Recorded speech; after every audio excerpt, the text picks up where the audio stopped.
Hi all, I+ൻ്റെ പുതിയൊരു ക്ലാസ്സിലേക്ക് സ്വാഗതം. അപ്പം നമ്മൾ നിലവിൽ എന്താണ് നമ്മുടെ ഇൻസ്പെക്ടറുമായിട്ട് ബന്ധപ്പെട്ട പ്രീവിയസ് ക്വസ്റ്റ്യൻസ് ആണെന്ന് നമ്മൾ ഡിസ്കസ് ചെയ്തുകൊണ്ടിരുന്നത് അല്ലേ. അപ്പോൾ നമുക്ക് ആ സീരീസ് നമുക്ക് വീണ്ടും കണ്ടിന്യൂ ചെയ്യാം. അപ്പം നമ്മൾ ഇന്ന് ആദ്യം ഡിസ്കസ് ചെയ്യാൻ പോകുന്ന question, societies exempted from the payment of audit fees under rule 65(3). അപ്പോൾ ഈ ഓഡിറ്റ് ഫീ വർക്കായിട്ട് ബന്ധപ്പെട്ട് പറയുന്ന റൂൾ 65 ആണ് അല്ലെ, DC ആയിട്ട് ബന്ധപ്പെട്ട് പറയുന്ന സെക്ഷൻ 63 ആണ്. അപ്പോൾ ഓഡിറ്റ് എന്ന് പറഞ്ഞ ചാപ്റ്റർ വളരെ പ്രധാനപ്പെട്ടതാണ്. അപ്പം നിങ്ങൾ ആലോചിക്കും സാർ എല്ലാം പ്രധാനപ്പെട്ടതെന്ന് പറയുന്നല്ലേ. അതല്ല, ഓഡിറ്റ് നമുക്ക് വളരെ പ്രധാനപ്പെട്ടതാണ്. അതിൻ്റെ സ്റ്റേജസ് ഉണ്ട് അല്ലേ, ആ സ്റ്റേജസുകൾ, അതിൻ്റെ ഫീസുകൾ, എക്സംപ്റ്റഡ് സൊസൈറ്റീസ് ഏതൊക്കെയാണെന്നൊക്കെ നമ്മൾ വളരെ വിശദമായിട്ട് മനസ്സിലാക്കണം. അതൊരു ചാപ്റ്റർ തന്നെയുണ്ട്, നമുക്കൊരു മൊഡ്യൂൾ തന്നെയുണ്ട് ഓഡിറ്റുമായിട്ട് ബന്ധപ്പെട്ട് പഠിക്കാൻ.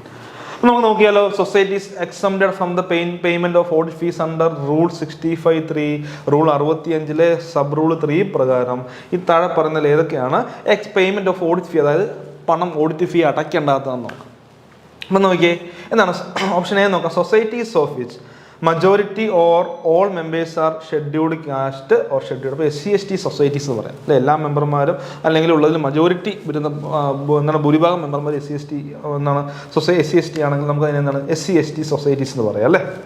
അപ്പം SC/ST സൊസൈറ്റീസ് ആദ്യം പറയുന്നത് SC/ST സൊസൈറ്റീസ് ആണോ? രണ്ടാമത്തെ പറയുന്നത് സൊസൈറ്റീസ് ഹാവിങ് കൺകറൻറ്റ് ഓഡിറ്റർ, സ്വന്തമായിട്ടൊരു ഓഡിറ്റർ അല്ലേ. നമ്മൾ ഓഡിറ്റ് കോഴ്സൊക്കെ എടുത്ത് സ്വന്തമായിട്ടൊരു ഓഡിറ്ററിനെ മേടിക്കുന്ന ആ ഒരു പ്രോഗ്രാമാണ് കൺകറൻറ്റ് ഓഡിറ്റ് എന്ന് പറയുക. അപ്പം കൺകറൻറ്റ് ഓഡിറ്ററുള്ള സൊസൈറ്റീസിന് ഓഡിറ്റ് ഫീ കൊടുക്കണോ ചോദ്യമാണല്ലേ. ഓക്കെ, ഓപ്ഷൻ സി പറഞ്ഞു സോഷ്യൽ വെൽഫെയർ സൊസൈറ്റീസ്. അപ്പം സോഷ്യൽ വെൽഫെയർ ആയിട്ടുള്ള സൊസൈറ്റീസ് ഇല്ലേ, അപ്പം സോഷ്യൽ വെൽഫെയർ സൊസൈറ്റീസിന് ഓഡിറ്റ് ഫീസ് എന്താണ് ആ സംഘങ്ങളിൽ നിന്ന് ഓഡിറ്റ് ഫീ ഈടാക്കുമോ എന്നാണ് ചോദ്യം. അപ്പോൾ ഇവിടുത്തെ ക്വസ്റ്റ്യൻ എന്താണ്, ഈ താഴെ പറഞ്ഞിരിക്കുന്നത് ഏതൊക്കെയാണ് റൂൾ 65 സബ് റൂൾ 3 പ്രകാരം ഓഡിറ്റ് ഫീ അടയ്ക്കേണ്ടാത്തത് അല്ലെങ്കിൽ ഓഡിറ്റ് ഫീയിൽ നിന്നും എക്സംപ്റ്റഡ് ആയിട്ടുള്ള സംഘങ്ങൾ ഏതൊക്കെയാണെന്നാണ് ചോദിച്ചിരിക്കുന്നത്. നമുക്ക് നോക്കിയാലോ, ഓപ്ഷൻ എ പറയുന്നത് societies of which majority or all members are SC/ST. രണ്ടാമത് പറയുന്നത് society having concurrent auditor. And option C പറയുന്നത് social welfare societies. Option D all of the. അപ്പോൾ ഇത് ആൻസർ വരിക. ഈ മൂന്നൊന്നും കൊടുക്കണ്ടെന്നേ, ഈ മൂന്നെണ്ണം എക്സംപ്റ്റ് ആണ്. അതുപോലെ ഒരുപാട് എക്സംപ്റ്റഡ് സൊസൈറ്റീസ് ഉണ്ട്. പിന്നെ ഓരോ സൊസൈറ്റീസിൻ്റെ ഓഡിറ്റ് ഫീ കാൽക്കുലേറ്റ് ചെയ്യുന്ന എന്തിൻ്റെ അടിസ്ഥാനത്തിലാണെന്നൊക്കെ വളരെ വിശദമായിട്ട് പഠിക്കണം. ഓക്കെ, അപ്പം അതിൻ്റെ ആ ചാപ്റ്റർ ഓഡിറ്റ് എന്ന് പറയുന്ന ചാപ്റ്ററോട് ബന്ധപ്പെട്ട 63 സെക്ഷൻ 63, 64 പിന്നെ അതുമായിട്ട് ബന്ധപ്പെട്ട റൂളുകൾ അതെല്ലാം വളരെ വിശദമായിട്ട് മനസ്സിലാക്കിയിരിക്കണം. കാണാപ്പാഠം പഠിക്കാൻ പോകരുത്, അത് വളരെ വിശദമായിട്ട് മനസ്സിലാക്കിയിരിക്കണം എന്ന് ഓർത്ത് നോക്കുക. അപ്പോൾ ഇവിടെ ആൻസർ വരുന്നതാണ് ഓൾ ഓഫ് ദ എബോവ് ആണെന്ന് ഓർത്ത് നോക്കുക. അപ്പോൾ ഇവിടെ ആൻസർ വരുന്നത് ഓൾ ഓഫ് ദിസ് അല്ലെങ്കിൽ ഓൾ ഓഫ് ദ എബോവ് എന്നാണ് അർത്ഥം വരിക. ഇനി അടുത്ത രണ്ടാമത്തെ ക്വസ്റ്റ്യൻ നോക്കാം അല്ലേ. The registrar shall make an order for the cancellation of the registration of the society under. അല്ലേ, the registrar shall make an order for the cancellation of the registration of society. സൊസൈറ്റിയുടെ registration certificate cancel ചെയ്യുന്നു. അത് താഴെ പറയുന്നത് ഏത് സെക്ഷനുമായിട്ട് ബന്ധപ്പെട്ടതെന്നാണ് ചോദ്യം.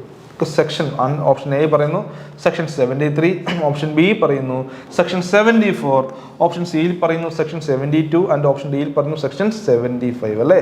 ഇപ്പം എന്താണ് രജിസ്ട്രാർ ക്യാൻസലേഷൻ അല്ലേ, അതായത് order for the cancellation of the registration certificate cancel ചെയ്യുന്നു അല്ലെ, സംഘത്തിൻ്റെ രജിസ്ട്രേഷൻ ക്യാൻസൽ ചെയ്യുക. അത് ഏതുമായിട്ട് ബന്ധപ്പെട്ടാണ് സെക്ഷൻ 73, 74, 72, 75. ഇപ്പോൾ ഏതാ വരിക, ലിക്വിഡേഷനൊക്കെ ആയിട്ട് ബന്ധപ്പെട്ട് വൈൻഡിങ് പൗഡറൊക്കെ ഇട്ട് ലിക്വിഡേറ്ററൊക്കെ അപ്പോയിൻറ്റ് ചെയ്യുന്ന ആ ഒരു ലെവലിൽ വരുന്ന അല്ലെങ്കിൽ ആ ഒരു സെക്ഷൻസുമായിട്ട് ബന്ധപ്പെട്ട് വരുന്നതാണെന്ന് ഓർത്ത് വെക്കുക. അപ്പോൾ എന്താണ് സെക്ഷൻ 74 എന്ന് ഓർത്ത് വെക്കുക. സെക്ഷൻ 74 നമുക്ക് രണ്ട് എന്താണ് ക്യാൻസലേഷനെ പറ്റി പഠിക്കാനുണ്ട്. ആദ്യത്തെ ഭാഗത്തൊരു ക്യാൻസലേഷൻ 15 പറയുന്നുണ്ട്, പിന്നെ 74. ഓക്കെ, അപ്പോൾ അത് ആദ്യം പറയുന്നത് നമ്മൾ അസറ്റൊക്കെ ട്രാൻസ്ഫർ ചെയ്യുന്നു അല്ലെങ്കിൽ അമാൽഗമേറ്റ് ചെയ്യുന്നു, അബ്സോർവ് ചെയ്യുന്നു, ആ ഒരു സാഹചര്യത്തിലാണ്.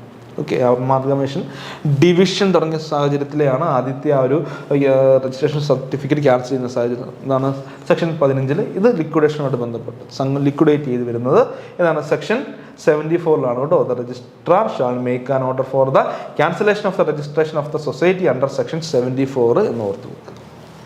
ഓക്കെ, അടുത്ത നോക്കിയേ, ഇത് വളരെ പ്രധാനപ്പെട്ട.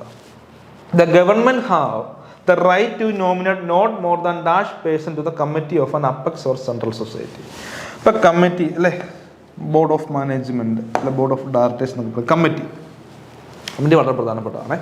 അപ്പോൾ നമ്മൾ ഓർക്കുക, ഒരു പ്രൈമറി സംഘത്തിൻ്റെ അല്ലെ പ്രൈമറി സൊസൈറ്റിയുടെ മാനേജിങ് കമ്മിറ്റിയിൽ എത്ര പേരാണ്? മിനിമം 7 മുതൽ മാക്സിമം 15 പേരെയാണ് അല്ലേ. മിനിമം 7 മുതൽ മിനിമം 7 മുതൽ മാക്സിമം 15. ഇപ്പോൾ സെൻട്രൽ അപ്പെക്സ് അംഗങ്ങളുടെയോ അല്ലെങ്കിൽ സെൻട്രൽ സംഘങ്ങളുടെയോ ആണെങ്കിൽ 7 മുതൽ 21 വരെ ഉണ്ടെന്ന് ഓർത്തു. ഇവിടെ 7 മുതൽ 15, ഇവിടെ 7 മുതൽ 21 മിനിമം. അതായത് പ്രൈമറി ആയിക്കോട്ടെ, അപ്പെക്സ് ആയിക്കോട്ടെ, സെൻട്രൽ സംഘങ്ങളായിക്കോട്ടെ, അവിടെ മിനിമം നമ്മുടെ കമ്മിറ്റിയിൽ 7 മെമ്പേഴ്സ് വേണം എന്ന് ഓർത്തു കേട്ടോ. 7 അംഗങ്ങൾ വേണം. കമ്മിറ്റിയായിട്ട് ബന്ധപ്പെട്ട് ഒരുപാട് പഠിക്കാനുണ്ട്. സെക്ഷൻ 28 അപ്പോയിൻമെൻറ്റ് ഓഫ് കമ്മിറ്റിയൊക്കെ ആയിട്ട് ബന്ധപ്പെട്ട് കുറേ കാര്യങ്ങൾ പഠിക്കാനുണ്ട്. അപ്പോൾ അവിടെ തന്നെ വീണ്ടും നമ്മൾ പഠിച്ചു വരുമ്പോൾ ആ സെക്ഷൻസൊക്കെ പഠിച്ചു വരുമ്പോൾ അവിടെ പറയുന്നതാണ് ഗവൺമെൻറ്റിന് എന്ത് ചെയ്യാം, അപ്പെക്സ് അല്ലെങ്കിൽ സെൻട്രൽ സംഘങ്ങളുടെ, ഓർത്ത് വെക്കണേ, അപ്പെക്സ് അല്ലെങ്കിൽ സെൻട്രൽ സംഘങ്ങളുടെ, പ്രൈമറിയിലേക്ക് വരില്ല, അപ്പെക്സ് അല്ലെ സെൻട്രൽ സംഘങ്ങളുടെ കമ്മിറ്റിയിലേക്ക് എന്ത് ചെയ്യാൻ പറ്റും, ഗവൺമെൻറ്റിന് നോമിനേറ്റ് ചെയ്യാം. കമ്മിറ്റി മെമ്പേഴ്സിനെ എന്ത് ചെയ്യാം, നോമിനേറ്റ് ചെയ്ത് ഇൻക്ലൂഡ് ചെയ്യാൻ പറ്റും അല്ലേ. അപ്പോൾ അവിടെയും പറയുന്നുണ്ട് എന്താണ്, എത്ര പേരിൽ കൂടാൻ പറ്റില്ല. ഗവൺമെൻറ്റിന് അപ്പെക്സ് അല്ലെങ്കിൽ സെൻട്രൽ സംഘങ്ങളുടെ കമ്മിറ്റിയിലേക്ക് ആൾക്കാരെ നോമിനേറ്റ് ചെയ്യാം. പക്ഷേ അവിടെ ഒരു ഇതുണ്ട്, അവിടെ ഒരു ലിമിറ്റേഷൻ പറയുന്നുണ്ട്. ഓക്കെ, എത്ര പേരിൽ കൂടാൻ പാടില്ല എന്നാണ് പറയുക. നമുക്ക് നോക്കിയാലോ, ഓപ്ഷൻ എയിൽ പറയുന്നത് 2, ഓപ്ഷൻ ബിയിൽ പറയുന്നു 3, ഓപ്ഷൻ സിയിൽ പറയുന്നു 4 ആൻഡ് ഓപ്ഷൻ ഡി 5. ഇപ്പം എത്ര മെമ്പർമാരെയാണ് നമുക്ക്, അതായത് എത്ര മെമ്പർമാരെ കൂടാൻ പാടില്ല അങ്ങനെ തന്നെ പറയുന്നത് കേട്ടോ. The government have the right to nominate not more than dash person on the committee of an apex or central society. അപ്പോൾ അപ്പെക്സ് സംഘങ്ങളിലോ അല്ലെങ്കിൽ സെൻട്രൽ സംഘങ്ങളിലേക്കോ ഗവൺമെൻറ്റിന് വ്യക്തികളെ നോമിനേറ്റ് ചെയ്യാം. പക്ഷേ 2ൽ കൂടാൻ പറ്റില്ല, മാക്സിമം 2 അങ്ങനെ പറഞ്ഞു കേട്ടോ. അപ്പെക്സ് സംഘങ്ങളിലേക്കോ അല്ലെങ്കിൽ സെൻട്രൽ സംഘങ്ങളിലേക്കോ ഗവൺമെൻറ്റിന് 2ൽ കൂടുതൽ ആൾക്കാരെ നോമിനേറ്റ് ചെയ്യാൻ പറ്റില്ല എന്ന് ഓർത്ത് വെക്കുക കേട്ടോ. അതായത് 2ൽ കൂടാൻ പറ്റില്ല, 2 പേരെ വരെ നോമിനേറ്റ് ചെയ്യാം എന്ന് ഓർത്ത് വെക്കുക. ഓക്കെ, ക്ലിയർ അല്ലേ, സിമ്പിൾ അല്ലേ. ഇപ്പോഴത്തെ 19ാമത്തെ ക്വസ്റ്റ്യൻ ആണ്, dash is based on the principle of self interest, maximisation of profit and exploitation. Dash is based on the principle of self interest, maximisation of profit and exploitation. ഇപ്പോൾ താഴെ പറയുന്നത് നമ്മൾ ഫോംസുകൾ, ഇത് നമുക്ക് നമ്മുടെ ഫസ്റ്റ് ചാപ്റ്ററിൽ തന്നെ, ഫസ്റ്റ് മൊഡ്യൂളിൽ തന്നെ നമുക്ക് പഠിക്കാനുള്ളതാണ്. കോപ്പറേഷൻ, ക്യാപിറ്റലിസം, സോഷ്യലിസം, അങ്ങനെ കുറേ കാര്യങ്ങളുണ്ട് അല്ലേ. സോഷ്യലിസം, ക്യാപിറ്റലിസം, കോപ്പറേഷൻ, അതിൻ്റെയൊക്കെ എന്താണ്, അതിൻ്റെയൊക്കെ വ്യത്യാസങ്ങൾ എന്തൊക്കെയാണ്, ഇതൊക്കെ ഇവ തമ്മിലുള്ള സിമിലാരിറ്റീസ് നമുക്ക് പഠിക്കാനുണ്ട്. അത് വളരെ വിശദമായിട്ട് നമ്മൾ മനസ്സിലാക്കണം കേട്ടോ. ഇപ്പോൾ ഇവിടെ പറയുന്നതാണ് എന്താണ്, ഈ താഴെ പറയുന്നത് ഏതാണ്, സെൽഫ് ഇൻട്രസ്റ്റ് അല്ലെ, വ്യക്തി താല്പര്യം അല്ലെ. സെൽഫ് ഇൻട്രസ്റ്റ് എന്ന് പറഞ്ഞാൽ എന്താണ്, ഇൻട്രസ്റ്റ് എന്ന് അർത്ഥമാക്കുക താല്പര്യം അല്ലെ, വ്യക്തി താല്പര്യം, സെൽഫ് ഇൻട്രസ്റ്റ്. പിന്നെ maximisation of profit. Maximisation of profit എന്ന് പറഞ്ഞാൽ പ്രധാനപ്പെട്ട ലക്ഷ്യം എന്ന് പറയുന്നത് പ്രോഫിറ്റ് മാക്സിമൈസേഷൻ ആണ്. പ്രോഫിറ്റ് എത്രത്തോളം കൂട്ടാൻ പറ്റും അത്രത്തോളം കൂട്ടാം. പ്രോഫിറ്റ് മാക്സിമൈസേഷൻ ആൻഡ് എക്സ്പ്ലോയിറ്റ് ചൂഷണങ്ങളൊക്കെ വരിക അല്ലേ. അപ്പോൾ ഈ principle self interest, maximisation of profit, പിന്നെ എക്സ്പ്ലോയിറ്റേഷനൊക്കെ എന്തുമായിട്ട് ബന്ധപ്പെട്ടതാണ്? ഓപ്ഷൻ എ കോപ്പറേഷൻ, ഒരിക്കലും അല്ല, കോപ്പറേഷൻ അല്ല. രണ്ടാമത് പറയുന്നത് എന്താണ്, ക്യാപിറ്റലിസം പറയുന്നുണ്ട്. മൂന്നാമത് സോഷ്യലിസം, നാലാമത് ട്രേഡ് യൂണിയനിസം. അപ്പോൾ ഏതാ ആൻസർ വരിക? കോപ്പറേഷൻ അല്ല, സോഷ്യലിസം അല്ല, ട്രേഡ് യൂണിയനിസം അല്ല, പിന്നെ തന്നെ ക്യാപിറ്റലിസമാണ്. സെൽഫ് ഇൻട്രസ്റ്റ്, വ്യക്തി താല്പര്യം അല്ലേ, കമ്പനിയുടെ വ്യക്തി താല്പര്യം. പിന്നെ മാക്സിമൈസേഷൻ ഓഫ് പ്രോഫിറ്റ് മാക്സിമൈസ് ചെയ്യുക, എത്രത്തോളം ലാഭം ഉണ്ടാക്കാവോ, അതെങ്ങനെയാണ് ആൾക്കാരെ ചൂഷണം ചെയ്ത് അല്ലേ, എംപ്ലോയീസിനെയൊക്കെ നല്ല രീതിയിൽ ചൂഷണം ചെയ്യും, മാക്സിമം ഇട്ട് പണിയിക്കും, ശരിയല്ലേ, അങ്ങനെ പണിയിപ്പിച്ചതാണ് മാക്സിമം. ക്യാപിറ്റലിസം, മുതലാളിത്തം അല്ലേ. ക്യാപിറ്റലിസം എന്ന് പറഞ്ഞാൽ എന്താണ് അർത്ഥമാക്കുക, പ്രിൻസിപ്പിൾ ഓഫ്. അപ്പോൾ ക്യാപിറ്റലിസം, മുതലാളിത്തം അടിസ്ഥാനപ്പെടുത്തിയിരിക്കുന്ന തത്വങ്ങൾ ഏതൊക്കെയാണ്? Self interest, maximisation of profit and exploitation എന്ന് ഓർത്ത് നോക്കുക. ഓക്കെ, അടുത്ത ക്വസ്റ്റ്യൻ നോക്കാം. ഇത് വളരെ നല്ലൊരു ക്വസ്റ്റ്യൻ ആയിരുന്നു അല്ലേ, ആ എക്സാമിലെ ഏറ്റവും നല്ലൊരു ക്വസ്റ്റ്യൻ ആയിട്ട് എല്ലാവരും പറഞ്ഞൊരു ക്വസ്റ്റ്യൻ ആയിരുന്നു. Which one of the following is related to Shri Chaudhary Brahm Prakash? അപ്പോൾ എല്ലാവരും ബ്രഹ്മപ്രകാശ് കമ്മിറ്റിയൊക്കെ പഠിച്ചിട്ടുണ്ട്. അപ്പോൾ ഈ ചൗധരി ബ്രഹ്മപ്രകാശുമായിട്ട് താഴെ പറഞ്ഞിരിക്കുന്ന എന്തൊക്കെയാണ് ബന്ധപ്പെട്ടിരിക്കുന്നത്? ഓപ്ഷൻ എയിൽ പറഞ്ഞത് എക്സ് മെമ്പർ ഓഫ് പാർലമെൻറ്റ്, ഇദ്ദേഹം ഒരു എക്സ് മെമ്പർ ഓഫ് പാർലമെൻറ്റ് ആയിരുന്നോ? രണ്ടാമത്തെ former general secretary, national cooperative union NCUവിൻ്റെ ഒരു ഫോർമർ ജനറൽ സെക്രട്ടറി ആയിരുന്നു. പിന്നെ former union minister of agriculture and cooperation ആയിരുന്നു. ഓൾ ഓഫ് ദിസ് ഏത് ആൻസർ വരിക? ഏതായിരിക്കും ആൻസർ വരിക? Which of the following is related to Shri Chaudhary Brahm Prakash?